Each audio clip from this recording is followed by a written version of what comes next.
think you really spruce up the office, Miss Philodendron. Oh, I'm gonna call you Phyllis. Don't you look good, Phyllis? Come in. Come in. Were you just talking to someone? No. Why? Starlight, I have something very important to discuss with you. If this is about leaving early yesterday, I didn't have any students on my schedule, and Trixie was having a magical emergency, which actually turned out to be nothing. It's not anything like that. Twilight Sparkle, the Princess of Friendship, in light of her impending ascension to the throne of Equestria, and in anticipation of her many duties and responsibilities forthwith, does hereby intend to make good on her previous offer to you, Starlight Glimmer, of replacing her as head mayor of the School of Friendship. I want you to take over the school when I move to Canterlot. I know! It's just so amazing! I'm a little...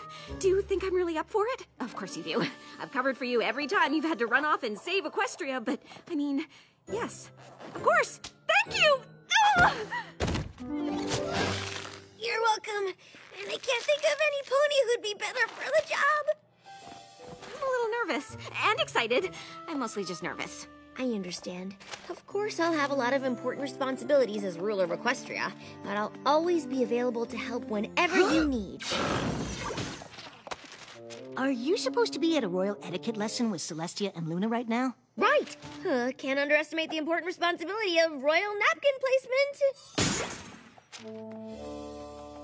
Wow. I mean, no biggie, right, Phyllis? I've totally got this.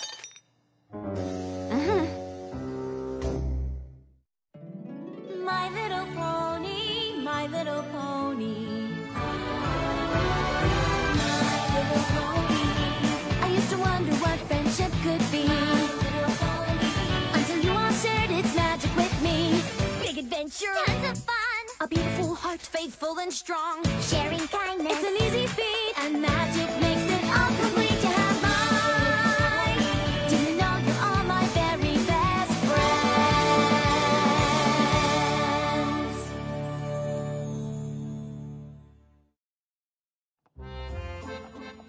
You know I'm nothing but proud that you've been officially offered the position of head mayor. Thanks. But I can't help wondering if it's going to cut into our social schedule. What do you mean? Take now, for example. Instead of heading to the delightful lunch I had planned, we're striding with determination toward what I can only assume is Twilight's office. Obviously, our lunch is super important, but so is taking over the school. And the only pony who's really run the School of Friendship is the Princess of Friendship. And I'm worried about doing it all alone, so I want to get as much advice from Twilight as I can while she's still here. But Twilight's never really done anything alone. She always has her friends. But that just gave me an idea! Thanks, Trixie! You can give good advice when you don't mean to. Thanks?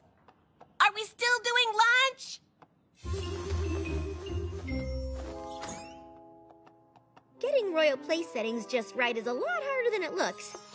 Okay. I know how busy you are, but I wanted to talk to you about running the school because, honestly, I was a bit worried about taking it over all on my own. But I just realized you never did it alone. Having a friend help out is pretty great. Exactly! So, what do you think about me hiring a vice head mayor to help run things? I trust you to run the school any way you want. And if that means hiring a vice head mayor, I think it's a great idea. Really? Like you said, I've always had ponies around to help. And don't worry, you can always call on me to— Twilight, Rarity says you were supposed to be at the boutique 5 minutes ago for your second fitting for the coronation gown. Ugh, how many fittings are there gonna be? A lot.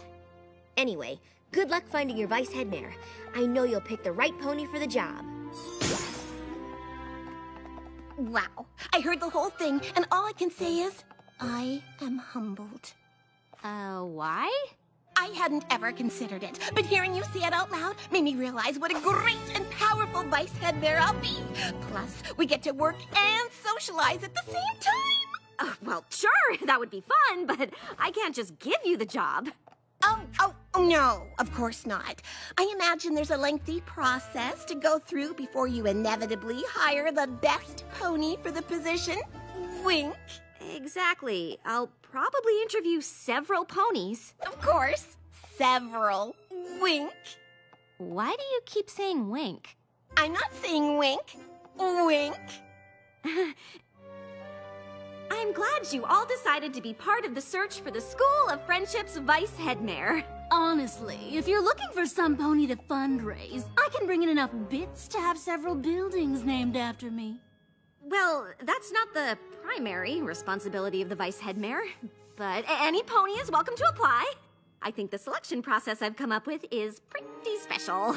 Albeit unnecessary. Wink. Since you all have to prove you have what it takes to be vice headmare, I've designed the interview in 3 stages. Each stage will test a different skill the vice headmare needs. Only those who do well will move through the stages until finally the best candidate rises to the top. So, without further ado, it's time for stage 1, substituting for the teachers. Well. Once the students get a sample of my great and powerful instruction, they might not want to go back to the regular faculty. Wow, that seam is so straight. You really learned how to sew from mending apple sacks on the farm? Yep. Obviously, loyalty is the foundation of friendship and trust. But nothing gets more loyalty than a big stack of bits.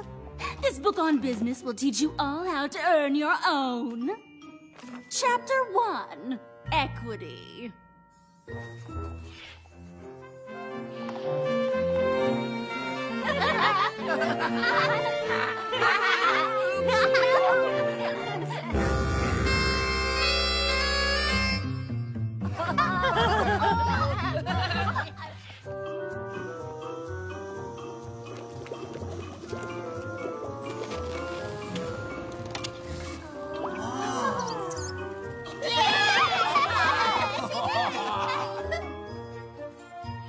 In the pre-Equestria era, year 1322, Abraxius the Bold did a bunch of boring stuff for a really long time. Okay, I know history's important, but I never learned any of it, and look how I turned out.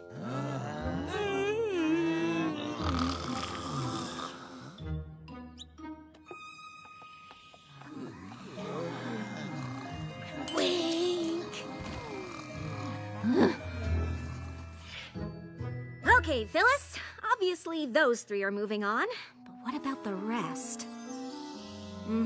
I think we're in agreement on this one. I know what you're gonna say, but it would be so much fun to have my vice headmare be a friend. She just needs a little more hoof-holding than some of the others, but it could still work out, right? Starlight, I've given this a lot of thought, and even though I still believe naps are a valid use of class time, you'll be the one running the school. So if you say no naps, then no naps. And I know I can be a little stubborn and not the best listener, but I just can't wait for us to tackle this job as a team. 2 great and powerful friends taking on the world. And I know you still have to go through all this interview stuff. Wink. But I just had to tell you how excited I am. See? I told you it could work. Oh. All right, remaining vice headmare candidates, welcome to stage 2. All of you are here because you performed well, or well enough, to face your next challenge, parent-teacher conferences. The vice headmare will need to be a master communicator, and I can't think of a better test of that than meeting with our students and their parents or guardians. I eagerly look forward to sharing my love of science with both progeny and progenitors. Indeed. An orchestra is made up of different parts, and good communication is the key to harmony. Yup. A lifetime on stage has taught me that good communication is essential to holding your audience's attention, which is why Trixie is also known as a great and powerful communicator.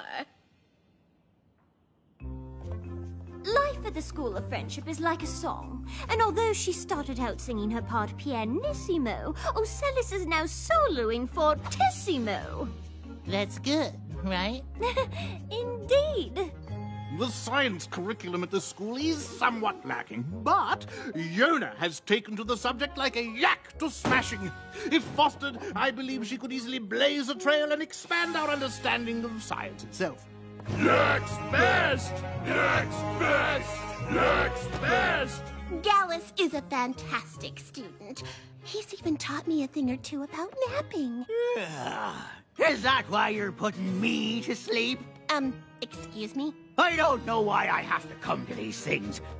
Well, most parents or guardians want to be involved in our students' lives. Maybe we should find a different representative from Griffinstone to be Gallus's guardian. Oh, that'd be great. If you find one, let me know! I'm so confused. You're saying Silverstream is exuberant? Yup. And enthusiastic? Yup. But aren't those the same? And are they good? I mean, you could be trying to tell me she's unfocused, but then you might just be explaining that you appreciate her high energy. Nope. Yup. Maybe. There seems to be a lot of nuance here, and I just want to make sure I understand exactly what you're saying. So what are you saying? Gallus doesn't need to know I'm proud of him, and he certainly doesn't need me trekking all the way to Ponyville. Good, because you're no longer welcome! Oh, well, fine with me! Trixie, what happened? I'm not sure, but we'll have one less conference to worry about next semester. I really appreciate your honesty, Big Mac, and you're right. Parents expect a lot of detailed communication when it comes to their kids. And if you aren't comfortable with that, Vice Head Mayor probably isn't the job for you. Yeah, nope.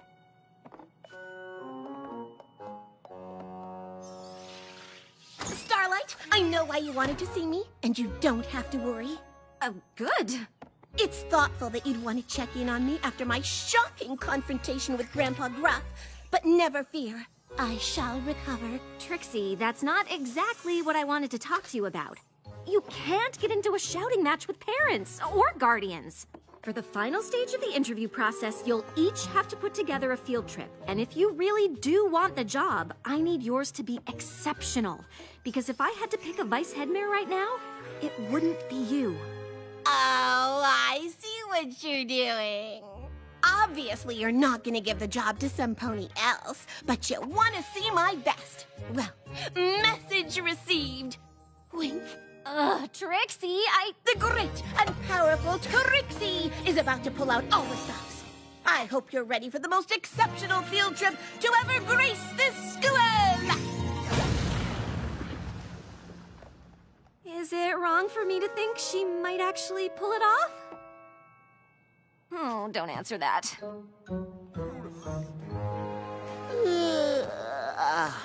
Not looking forward to the performance? I know Octavia loves music, but a field trip to a classical music performance isn't my idea of an exciting time.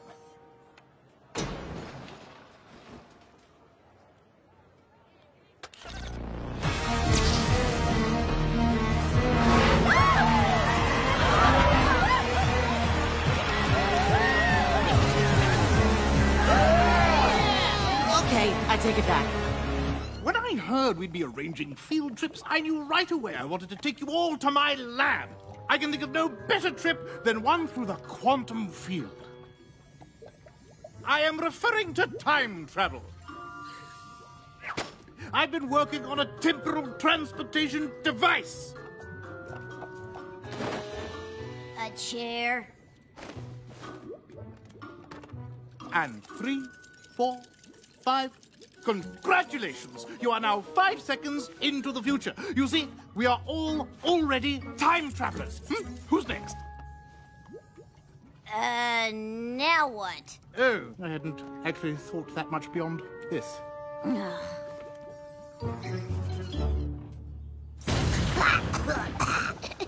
Ponies and other students, welcome to the greatest and most powerful field trip of your lives!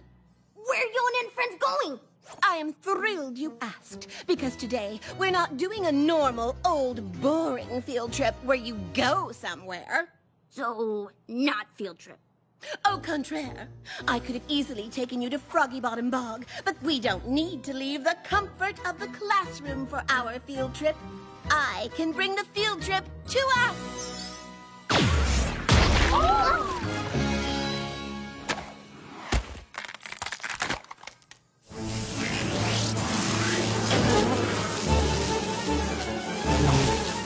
Trixie, what did you do? Well, I found the perfect little patch of bog to teleport into the school.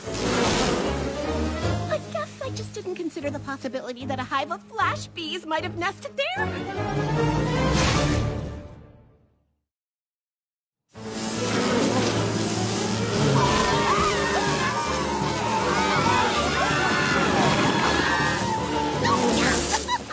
Who told you bees to nest in my patch of field trip bog?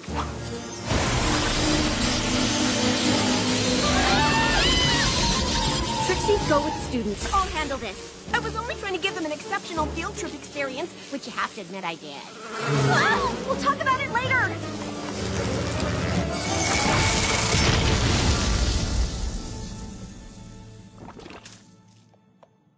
Starlight?